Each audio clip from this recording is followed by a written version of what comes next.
Kenny Cunningham. It's very rarely we get a North London derby that isn't entertaining. We got plenty of entertainment there this afternoon. Do you feel the 2-1 result in favour of Arsenal was a fair result?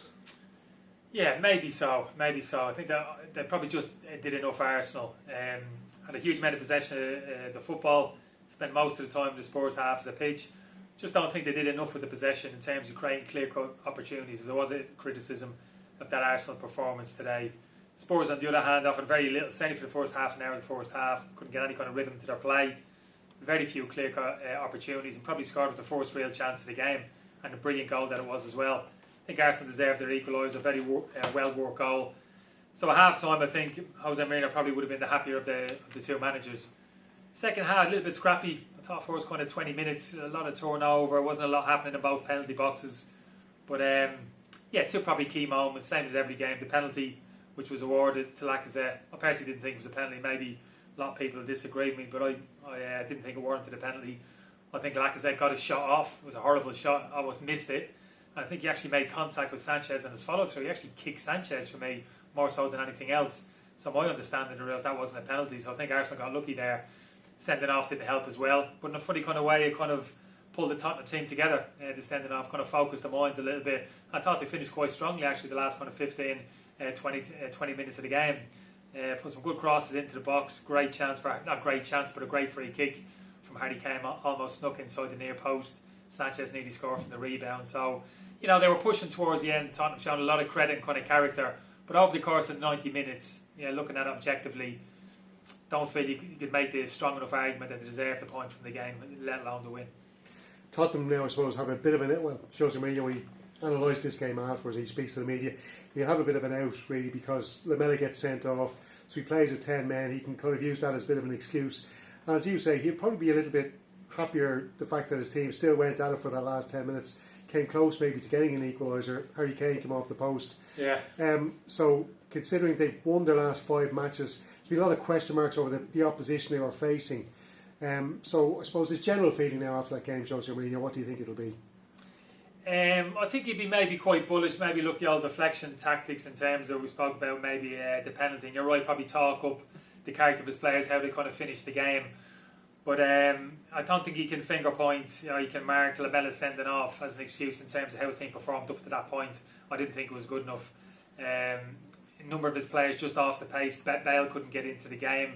So no real combination play between the front four that we've seen in previous weeks. Kane saw some was off the pitch obviously, but Moura in those wide areas never really combined to any great effect during the course of the game. They kind of huffed and puffed a little bit. I looked a bit leggy as well. Endon Bele looked a little bit out of sorts in that central area. The two full backs whose probably best traits are in attacking areas of the pitch, Matt in particular getting forward, and Reguilon never really saw them in those advanced areas, probably because they never retained possession of the football, Stephen. So yeah, I think it'd be very easy for Mourinho to come out. I'm sure he will. He'll be shouting and screaming and throwing his prams out his toys out of pram, in terms of the penalty. And I'm sure he'll reference the red card, though I think it was warranted. But I think overall he'll be a little bit disappointed. I must admit I was a bit disappointed myself. I think there was an argument to be made before the game in terms of Tottenham chasing down potentially Chelsea and Leicester for a Champions League spot. But off the back of that performance today, I think some people might have to change the perspective and look at that Tottenham team and say, so yeah, there is undoubted quality within that team, but in terms of mounting a challenge for the top 4 between now and the end of the season, probably might be a little bit short. So you don't think they will make the top 4? You think there are better sides ahead of them there, the likes of Leicester, Man U? Oh, I do, yeah. Yeah, West Ham. Yeah. No, I think the top 4 at the moment are going to take some dislodging. I don't think anybody will. I think that's the way it'll finish, the top 4. I don't see a massive, although Leicester have been a little bit sketchy of late, don't see a massive drop off for them this season that we saw last year. I think Man United will maintain not so much their form, but results in terms of kind of squeezing out enough wins between now and the end of the season. And Chelsea, I think, probably are the form team of those teams up there. Liverpool, of course, are more than capable of making a charge. Don't get me wrong. I was focusing on Tottenham there. Liverpool are probably the only team maybe capable of putting 5, 6, 7 wins together. So they're the only team really realistically who can maybe break into that top 4. Well, then it leaves the Europa League and the League Cup then for Mourinho's team. And look, when Manchester City are fighting on all 4 fronts, you wouldn't put it past a Mourinho team to beat them in that League Cup final. But looking at the Europa League, because that's their passage into the Champions League if they can win it, I'm sure there's better sides in Europe than they are facing at the moment, Dinamo Zagreb, who will be looking at that game against Arsenal today, and will see that if you get around the back of that Tottenham defence, if you can get crosses in from the byline, you can beat them. Yeah, absolutely. But Mourinho will know that as well. I think he kind of knows the small frailties within the team. We spoke about it today in terms of that central midfield axis of Højbjerg and Ndombele, two different type of players. For me, Tottenham always look more defensively secure with kind of Sissoko and Højbjerg in those central midfield positions. You can then take your pick of Ndombele or Mora or Bale in that number 10 position in front. That's when I think Spurs are the most effective, because I think defensively they're more solid, and I still think they carry that attacking threat. They have enough creative players on the pitch. So I think when he reverts to that kind of formation, which you might well do in the final against Manchester City, I think Spurs have the team to actually go and turn over Manchester City. They have the kind of game plan, the balance of the team to sit deep, low block, soak up pressure and actually hit teams on the counter-attack, which is probably what you're going to have to do against Manchester City. And in terms of Zagreb, I just don't think that Zagreb team is good enough to maybe find 2 or 3 goals against Spurs next week and keep a clean sheet as well. So I think Spurs will be fine in that respect. And then looking at Arsenal, there, look, obviously in their position in the league now, it's just consolidating a top half finish. But supporters looking at that team again today might be a little concerned about the back. As I said to you during the commentary, he does seem to tinker around with his back four maybe a little bit more than he should. I understand there has been injuries, but like for the likes of Manchester City, he left out David Luiz out of that game. He left out, I think it was Rob Holding who's been playing. Actually, Rob Holding started the game. He brought in Pablo Mari, very inexperienced. So it just seems that, as you know, Kenny, you need to start off the back with a good team. You need to build a good defence, have a good goalkeeper there as well. But he just seems to be tinkering around that very important part of his team. But I think he's thinking around because he really hasn't got any kind of, not an outstanding centre half, but a partnership there. So that's the case. You haven't got that quality in that area of the pitch anywhere around the club. You got some decent players there. David Luiz, we know his qualities, can switch off defensively, can be exposed, but a good leader, good personality, that type of thing. Gabriel looks to have a decent all-round game, but he hasn't set the world on fire. Rob Holding steady enough. Marty has some good moments. So look at all those players to see where's the outstanding partnership. It's just not there. You may have to look to the transfer market. But I really wouldn't be too downbeat talking about this Arsenal team. I can't stay downbeat for too long, because when you start looking up the pitch in terms of the quality that they have up the pitch, well, that's when you really start to get excited. I mean, Smith Rowe, the strides he's made this season, what a talent this kid is. And I'm not talking 2 or 3 years down the road. I'm talking now, the quality performance that he's putting in right now. Saka as well, 19, 20 years of age. The level that they're playing are absolutely outstanding. Odegaard may or may not be there. He's on loan at the moment. That may be made permanent. But even Martinelli we're not even mentioning. Absolutely outstanding young player as well. Joe Willock, who's caught the eye. He's out on loan at Newcastle. He may come back into the equation. Nketiah, Pepe we haven't even spoken about. We know the money they spent on him. And there's a talent there as well. So Aubameyang, like I said, naturally we haven't even mentioned as well. So the variation, not just the variation, but the attacking quality which they have higher up the pitch was only going to get better in terms of development of those younger players. That much to give Arsenal supporters huge optimism in terms of what's coming down the road. But of course they need to get it right down the other end of the pitch. Again, I'd look at that central midfield access. Is that exactly how you want it? Xhaka and Partey, is that good enough? So I think once he can get those areas of the pitch right, and obviously today central midfield and central defence, but he can, if he needs to get players out, get players off the wage, but wherever he has to do to free up a bit of funds and get some real quality into those areas of the pitch, then I can see a big upturn in Arsenal's fortunes, because they're as good as anybody across that attacking line in terms of the players and the young talent in particular that they can put on the pitch. In the long term, do you think supporters should be happy with Mikel Arteta and that, maybe back him at this stage, and to think that maybe over the next couple of seasons he can really get that squad challenging for top 4 and perhaps even for a Premier League title in the next couple of seasons? Yeah, Premiership title maybe not the next couple of seasons. Absolutely top 4. That's got to be the dream. That's got to be happening next year for me. But it's all dependent if the money's spent. There's not money to spend, and he's got to get on with what he's got. Very difficult for a manager in terms of structuring your team when you've got obvious frailties in the areas of the pitch that kind of we're talking about. That's not easy to set up a team to kind of protect those deficiencies within your team.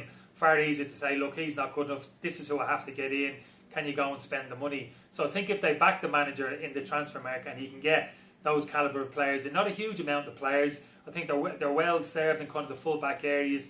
Tierney for me could be the outstanding left-back in the league, and very quickly has established himself as one of the best all-round full-backs, not attacking fullbacks in all of Europe. So I mean, they're well placed there. Bellerin in the right back position, Cedric. So there's not a huge amount wrong. You look around that Arsenal team, but in fundamental areas of the pitch, that midfield access and the centre of the defence, as you're talking about, for me, they're still short. And forget about talking of a title charge. If that doesn't change, forget about that. All that I think they can think about potentially is challenging top four. Everybody would have been, from an Irish perspective, looking at Matt Doherty's performance today. How did you rate that?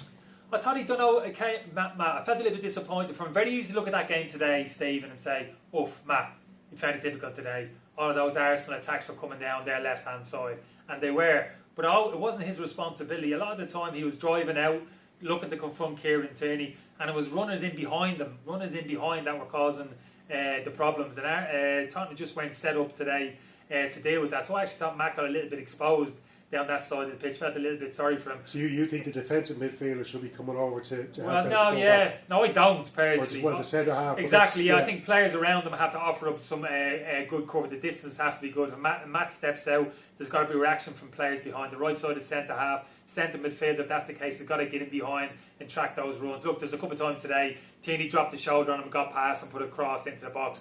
Don't think you can beat him up about that. We've spoken about Tierney's qualities in terms of that turn of pace. He can do that to a lot of players.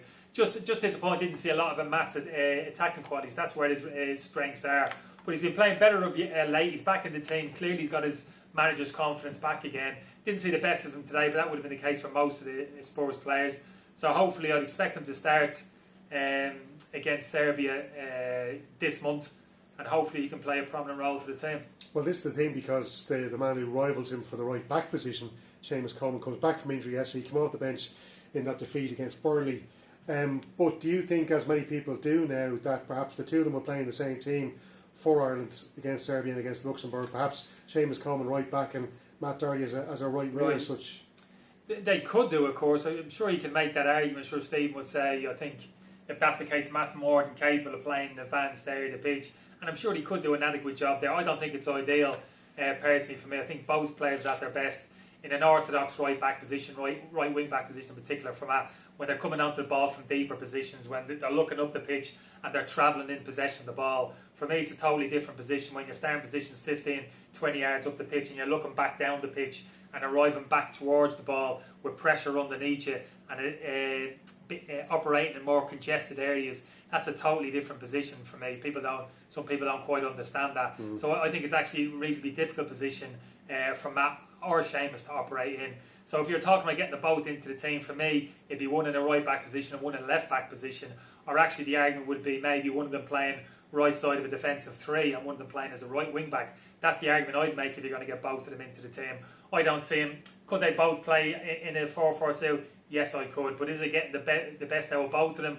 With Seamus operating as a right back and Matt operating as a right side midfielder, I'm not so sure. If we were playing against one of the giants of international football and you were saying, I want to lock down that area of the pitch, I want to get two experienced players there who are very good defensively, out of possession of football, yeah, I could understand it. But we're going to Serbia and we're going there to win, really. We've got to have expectation to go and actually win that game.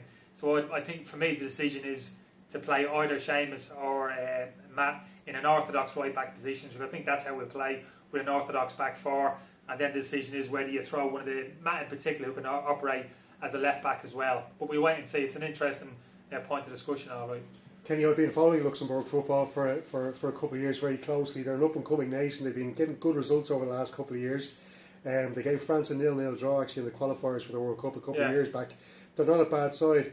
But it's a team that Ireland should be beating. Serbia are coming in with a new manager as well, so perhaps he won't be exactly sure of what his best team is.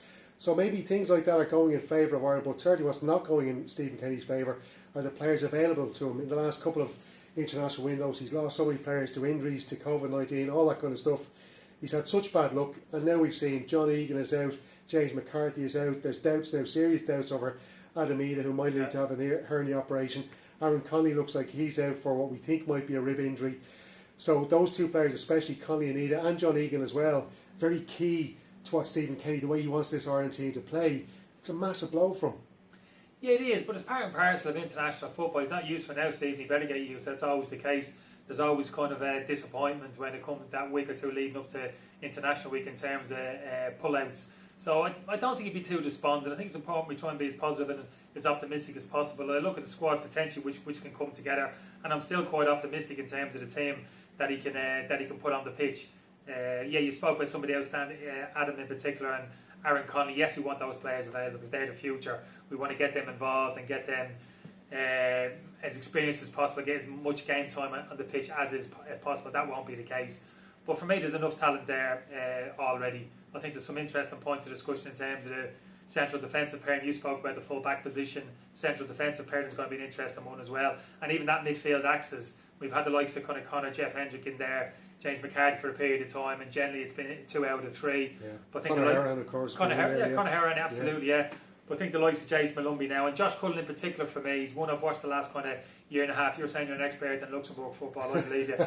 So I wouldn't say I'm an expert in Josh Cullen, but every time I've seen him play, and the limited amount of minutes he has for him, he's really impressed me, Steve. You know, nothing kind of fancy, nothing overly outrageous, but just does the basics really well. Looks to have a good all-round game. Defensively switched on in terms of positional sense when you haven't got the ball, and very productive in possession. Just keeps it simple, keeps the ball moving. Just somebody who looks as if you can really trust him in that central area of the pitch. So again, it'd be interesting to see how Stephen sees that midfield dynamic going forward.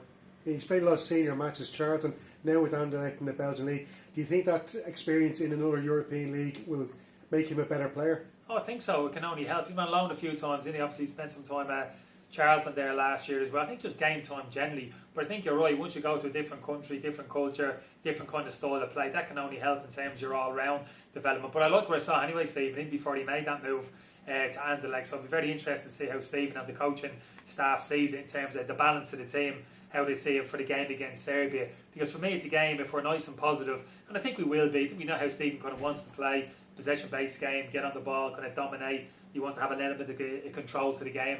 So I think that will be the case. It's just a case of, which is always the hardest part of the game, whichever style of football that you play, whatever your philosophy is, sustained pressure, shots on target, goals. You know, that's what invariably what you have to be talking about, no matter what kind of style of play that you play. And probably at times we probably haven't had enough of it in end product. So that's the challenge. Whichever kind of way we play, whichever this tactical setup is, can we get enough players in the right areas of the pitch, create enough chances, and ultimately score enough goals while keeping a reasonable amount of defensive solidity as well. I suppose that's a challenge for every manager.